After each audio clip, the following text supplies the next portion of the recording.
সরকারি submersible pump বিদ্যুৎ সংযোগ কেটে দেওয়ার অভিযোগ বিজেপি উপপ্রধানের দলবলের বিরুদ্ধে। সামাজিক মাধ্যমের ভাইরাল ভিডিও। পানীয় জলের দাবিতে বিক্ষোভ বিজেপির, তোপ তৃণমূলের। পাল্টা ও বিজেপি তুঙ্গে তরজা। চলুন দেখে নেব সেই ছবি। আপনারা দেখছেন নিউজ নদিয়া এক্সপ্রেস। চ্যানেলটিকে সাবস্ক্রাইব, লাইক, শেয়ার এবং ফেসবুক পেজটি ফলো করুন।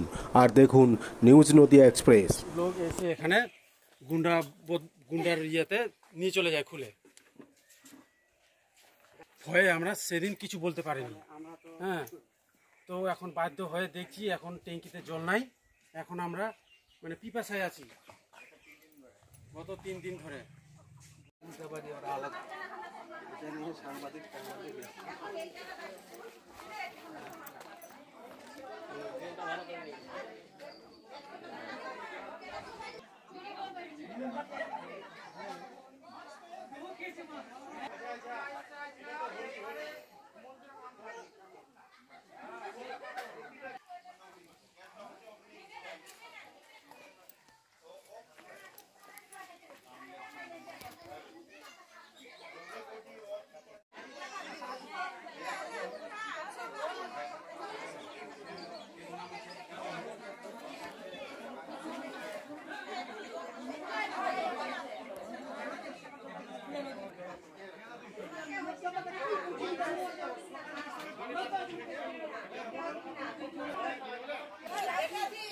এটা ভালো হলো, হ্যাঁ ছড়ুক ছড়ুক দুনিয়া ছড়ুক, দুনিয়া ছড়ুক।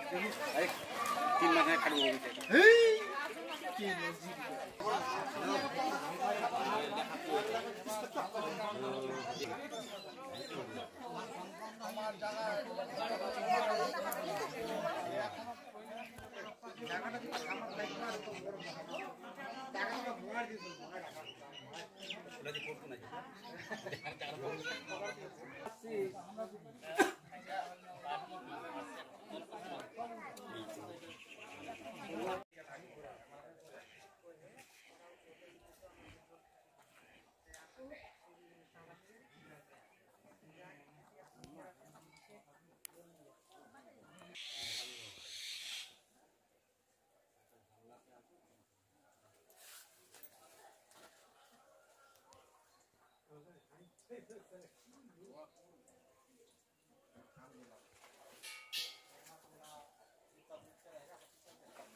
कोई स्कूल ड्राइवर हाँ तो स्कूल ड्राइवर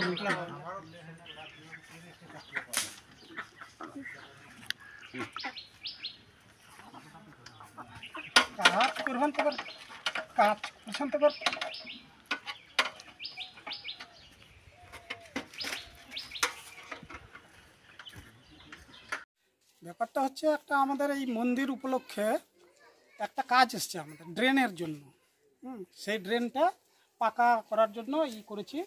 যাই হোক পঞ্চায়েত সমিতি থেকে এসছে, তো এটা আমরা করতে চাইছি। যাই হোক ওনাদেরই জায়গা। হ্যাঁ, তো ড্রেন তো একবার পূর্বপুরুষ থেকেই আছে ড্রেনটা। হ্যাঁ, তো এবার যখন পাকা হয়েছে তো এটা সবারই উদ্যোগ যে না পাকা হলে ভালো হবে, ওই মাটিটাও কাটবে না, আর তার উপরে স্ল্যাব থাকবে, তার স্ল্যাবের উপর দিয়ে চলাচল করব আমরা। হ্যাঁ, তো 1 দিন 2 দিন 3 দিন যাওয়া গেল ওনাদের বাড়িতে, কিন্তু ওনারা একবার বলছেন হ্যাঁ হবে, অল্প হবে, আবার বলছে যে না বন্ধ। এই নিয়ে সব গ্রামবাসী মিলে সিদ্ধান্ত নিলাম যে তাহলে এইভাবে হবে না, তাহলে আমরা ওই যে মার্শালটা আছে ওটা তো জনসাধারণের জন্যই আছে, ওটা তো পার্সোনাল তো নয়, কারণ নিজের ব্যক্তিগত নয়। তাই ওখানে কাউকে জল খেতে দেয় না, ভিড়তেও দেয় না, ওদের ব্যক্তিগতভাবে ওরা ব্যবহার করে। ওই জন্য আমরা বললাম, হুকিংয়ে তো যাই হোক চলছে, তো ওই জন্য বললাম যে তাহলে ওই স্টার্টারটা খুলে নেওয়া হোক। সকল গ্রামবাসী মিলে আর কি, এটাই মানে আমাদের এটা করতে দিলে আমরা ওটা আবার স্টার্টারটা লাগিয়ে দেবো।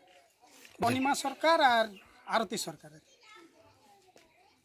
হ্যাঁ, বাধার জন্যই তো এটা করা। হ্যাঁ, বাধার জন্যই তো এটা করা। এটা বাধা দিচ্ছে কারণ কাজটা যদি না হয়, কাজটা আবার ঘুরে চলে গেলে একটা খারাপ লাগবে। অনুমতি নেওয়া তো হয়েছে, না হলে কি ইয়ে হয়? আর তাছাড়া ড্রেন তো পূর্বপুরুষ থেকেই আছে। যেদিন থেকে ওদের পুকুর হয়েছে সেদিন থেকে ড্রেন আছেই। তো ড্রেনটা একটু পাকা করলে ক্ষতিটা কি আছে? সবারই সুবিধা, শুধু গ্রামের লোকের নয়, উনাদেরও নয়। হ্যাঁ, তো এটা কি ঠিক হচ্ছে না ভুল হচ্ছে? আমাদের হয়তো ভুল হয়েছে স্টার্টার খোলা, কিন্তু এই যে কাজটা ঘুরে যাবে, এটা কি ঠিক হবে? এই জন্যই ওই স্টার্টারটা এখন খুলে রেখেছি। কাজ যদি শুরু করে দেয় আমরা স্টার্টার লাগিয়ে দিব, কোনো ব্যাপার না। আপনার নাম? রাধারমন সরকার। দেখেন স্যার, এটা হয়েছে আমাদের 3 দিন আগে 16 তারিখে। আর আমাদের বাড়ির পাশেই আছে একটা হরিবাসর মন্দির। সেই মন্দিরের পাশ দিয়ে আছে একটা জল পাস হওয়ার পুকুরের ডাঁড়া, পূর্বপুরুষ থেকে আছে। সেটা ডাঁড়াটা আছে আমাদের আয়ত সম্পত্তির উপরে।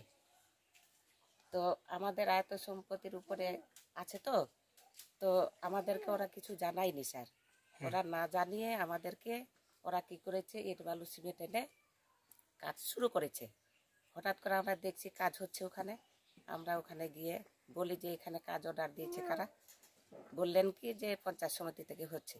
তা আমরা পঞ্চায়েত সমিতিকে বাধা দিলাম যে এইভাবে কাজটা করছেন, ঠিক হচ্ছে না, এটা তো আমাদের আয়ত্ত সম্পত্তি।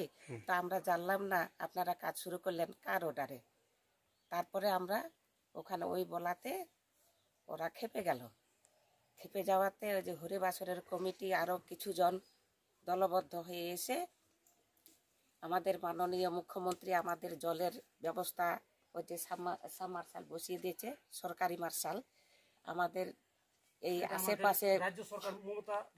হ্যাঁ, আমাদের এখানে 20-25টা ঘর আমরা জল খাই, সবাই জল খাই, রাস্তা দিয়ে যায়, রাস্তার পাশে আসছে মার্শালটা, সবাই জল খাই, আমরা কোনোদিন কিছু বলি না স্যার। তারপরে ওই যে ওরা এসে হঠাৎ করে একদিন এসে মানে 60-70 জন এসে গুন্ডামোর মতো এসে বোর্ডটাকে খুলে তার মার্শালের ছিন্ন ভিন্ন করে দিয়ে আর খুলে নিয়ে চলে যায় পঞ্চায়েতের বাড়িতে। তো এটা হয়েছে আমাদের গ্রামের পঞ্চায়েতের মদতে স্যার, বিজেপি পঞ্চায়েত স্যার। তো আমরা তো বিজেপি পঞ্চায়েত হচ্ছে হেমা রাজবংশী। তো আমরা তো হঠাৎ করে দেখলাম এইভাবে নিয়ে যাচ্ছে, আমরা তো ভয়ে ভীত হয়ে কিছু বলিনি স্যার। আমরা দেখলাম যে ওরা নিয়ে চলে গেল। তারপরে আমরা এখন বর্তমানে জলের জন্য সংকটে আছি স্যার। গত 3-4 দিন ধরে আমরা জল পাচ্ছি না, বাড়িতে রান্না বান্না হচ্ছে না, চান টান করতে পারছে না ছেলেপেলেরা। 10-12 কিলোমিটার থেকে জল আনতে হচ্ছে, ভীষণ কষ্টতে আছি স্যার আমরা। কোনো জলের ব্যবস্থা নাই স্যার। এখন কি চাইছেন আপনারা? এখন আমরা চাইছি কি যে আমাদের বোর্ডটা খুলে নিয়ে গেছে, আমাদের বোর্ড যেইভাবে ছিল, আমরা যেইভাবে জল পাচ্ছিলাম, পাড়া প্রতিবেশীরা যারা খাচ্ছিলাম সবাই যেন খেতে পাই, সুস্থ মনে যেন থাকতে পাই। জলের অপর নাম তো জীবন, জল না হলে তো স্যার কেউ বাঁচতে পারি না। তো সেই জন্য আমাদের এটা সুরাহা ব্যবস্থা করে দেওয়া হোক, ন্যায্য বিচার করে। আমাদের যেইভাবে বোর্ডটা ছিল, যেইভাবে আমাদের সাবমার্শালে জল পেতাম আমরা, সেইভাবে যেন আমরা জল পাই। কোথাও জানিয়েছেন অভিযোগ? কোথাও জানিয়েছেন? জানিয়েছি, ভিডিওকে জানিয়েছি স্যার, তারপরে ওল মালদা থানাতে জানিয়েছি স্যার। আপনার নাম? আমার নাম অনিমা সরকার। না, এটা একদমই মিথ্যে। এটা যা হয়েছে, যা করেছে গ্রামবাসীরা করেছে, আমার ইয়েতে হয়নি সেটা। তারা তো বলছে যে উপপ্রধান জড়িত না, রয়েছে। বিরোধীরা তো বলবেই, বিরোধীরা বলবেই। আর পাস করলেন আপনি ওটাকে? না, সেটা অনুমতি নেওয়া হয়েছে। আমি গ্রাম পঞ্চায়েত এবং ভাবুক অঞ্চলের ভাবুক গ্রাম পঞ্চায়েতের উপপ্রধান হিসাবে ওনাদের কাছে আমি গেছিলাম, বলেছি, তারা তখন দিতে চেয়েছিলেন, সেই হিসাবে স্কিমটাকে পাস করা হয়েছে। ওরা তো বলছে কোনো অনুমতি নেওয়া হয়নি, তাহলে কিভাবে করলেন? না, সেটা ওরা মিথ্যা বলছে এখন। হ্যাঁ, এমনি কি করা যায়? করা যেটা তখন তারা বলেছিল সেই হিসাবে পাশ করা হয়েছে। হ্যাঁ, সেটা এখন ওনারা বাধা দিয়েছেন, আমরা সেটাকে এখন বন্ধ রেখেছি আপাতত। বলছেন না, সেখানে গ্রামবাসীরা স্টার্টার খোলার কারণ হচ্ছে ওরা ওই মার্শাল থেকে কাউকে পানীয় জল খেতে দেয় না, সেজন্যই সেটা খোলানো হয়েছে। তাদেরকে সমাজচ্যুত করে দেওয়ার একটা অভিযোগ আসছে। সেটা ওরা গ্রামবাসী যেটা ওরা যদি সে কাজটাকে করে তাহলে এবার ওই মার্শালের জল যদি সবাইকে খেতে দেয় তাহলে ওনারা আবার করে দিবে, লাগিয়ে দিবে সেটাটাকে। পাশে থেকে যারা গ্রামের বিরোধী আছেন, যারা এই অভিযোগগুলো করছে, তারা নিজেরাই আজকে সাবমার্শালগুলোকে নিজের বাড়ির সামনে, হ্যাঁ, গ্রামবাসীকে জল খেতে দেয় না, ওরা বাড়ির সঙ্গে যুক্ত করে নিজেরাই ব্যবহার করছে। সেটা আমি চাই, হ্যাঁ, আইন আসুক, সামনে আসুক, এসে তদন্ত করে দেখুক কোনটা সঠিক, আমি চাই। বলছি যে সেটা এখন আপাতত বন্ধ রয়েছে। সেটা যেহেতু মিডিয়ার মাধ্যমে সেটা চলে গেছে, প্রকাশ পেয়ে গেছে, সেটা আমি চাইছি আগে পুলিশ প্রশাসন আইন আসুক, তারপর সব কিছু সমাধান করে সেটাকে স্ট্যাটারগুলোকে ওরা লাগিয়ে দিবে। আপনার নাম আর কি? আমি ভাবুক গ্রাম পঞ্চায়েতের উপপ্রধান হিমা রাজবংশী, আমি বিজেপির